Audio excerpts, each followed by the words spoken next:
South Africa's security services failed to stop the July 2021 unrest, and their response was neither appropriate or enough. That's according to a report by an experts panel appointed to investigate the unrest that left more than 300 people dead and wiped out billions from the South African economy. The report citing the number 50 billion rand.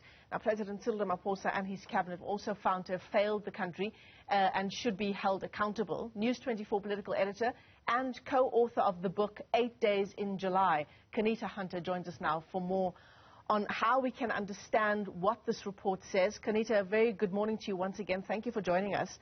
I mean, pointedly, what the report talks about is a failure from our intelligence structures. But more than this, and I suppose this might not come as a surprise to South Africans, it talks about ANC factional battles being the biggest threat to South Africa's national security. Absolutely. That definitely doesn't come as a surprise, but it does give details how this affected the response by security officials, where intelligence officials told this panel led by Professor Sandy Africa that, they sometimes don't know, whether they should act and get involved in politics. And there was also this level of apprehension that existed. Now, what we saw happening in July was sort of politics spill over, into the into a failure by the security cluster. And what the report says now in black and white is that the ministers on the top failed dismally. This is on different levels. The first was obviously they had different sort of understandings of what was actually happening on the ground and whether there should be a strong response in relation to perhaps the deployment of the SANDF. Then there was the fighting and the back and forth in the top echelons of the police, similarly with the intelligence structures, where you had an example of the National Police Commissioner and the police minister being, as the report says, completely poles apart on their understanding of what is happening and what ought to have happened. Then you have police ministers, not police ministers, rather the ministers themselves, the report says, going to KZN and not acting, clearly on instruction of their boss, the president, who chairs the National Security Council. Then you had a situation where ministers were talking over each other, contradicting each other, instead of talking out of one sort of script, and more importantly, creating a level of instability where officials on the top did not know what to do. I mean, how do we read that? Because, when we were doing interviews, and I'm sure when you were speaking to people as well in preparation for the book that you co-authored, 8 Days in July, there were so many civil society organizations who told us here on the AM report that in the days before the unrest began, they had information that there were riots that were unfolding, that were being planned in KZN and in Gauteng.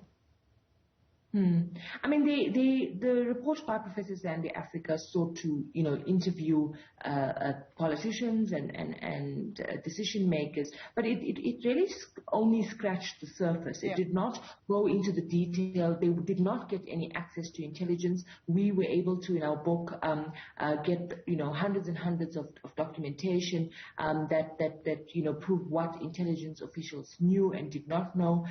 This report mentions the fact that there was a national intelligence estimate that said something is probably going to happen, but definitely the finding that the intelligence was woefully inadequate. And even if there was intelligence, as we say in our book and we detail, that intelligence was not translated into an operationalized plan.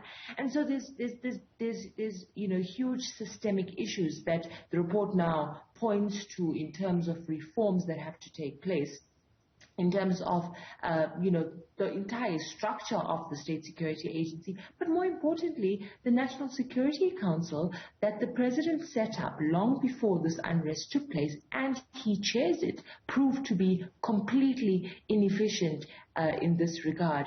And so a very, very disturbing picture pointed by Professor Sandy Africa, although one can make the criticism that it did not go deep enough by having access to actually what did the president know and did not know? What did ministers know and did not know?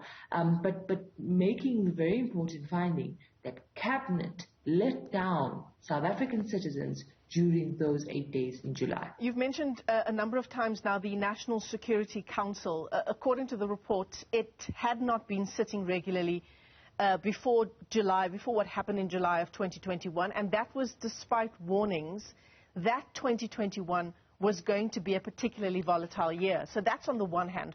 On the other hand, the report also says it remains unclear whether the National Security Council has, subsequent to the riots, sat down to conduct a deep analysis of what happened, why it happened, who was behind it, what their ultimate goal was, or why the country faces constant instability. Do you have an answer to that? Have they sat since what happened last year? Obviously, we know that they've now since sat this year and considered this report by Professor Sandy Africa before the president has now made it public to us yesterday. But what's important is that only the president can call these sittings of the National Security Council, and if as they say in their report, that it's been completely toothless, even post facto, when there was enough warnings to say that South Africa and the stability of South Africa is completely under threat. So one has to question, why would the president not take these threats seriously? You also know the instability in the top of the State Security Agency with regards to the president's decision to do away with the Minister of State Security, and then for months sort of holding the executive authority within himself, but there was uncertainty on how that was going to manifest, and now, giving the executive authority to Minister in the Presidency, Mondli Gungubele. So you have all of this uncertainty that has been persisting. But what I find very interesting, Michelle, is that this report is saying to the president, a lot of the solutions to the issues in the intelligence services lies in a report you commissioned many years ago in the form of the High Panel Review Report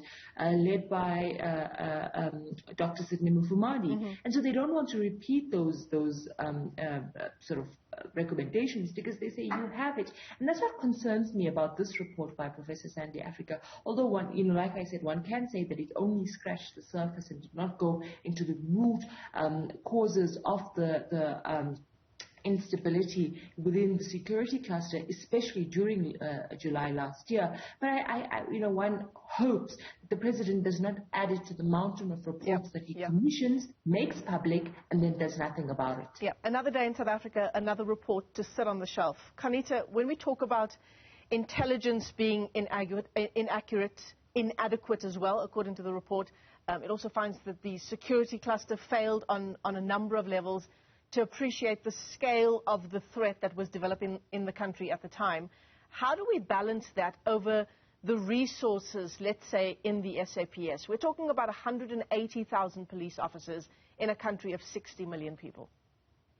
Michelle, I want to take you a little back to what we wrote last year in our book around, going through these hundreds of intelligence documents. NICOP would sit, which is the coordinating arm of South Africa's intelligence. The same with the top managers of law enforcement, of intelligence, police, etc. Generals in the SANDF would sit and they'd come up with this diagnosis of what was happening. This is obviously as the unrest was happening, and they talk about undermining of the state. They would talk about serious threats. One could argue that it was not sufficient and not detailed enough.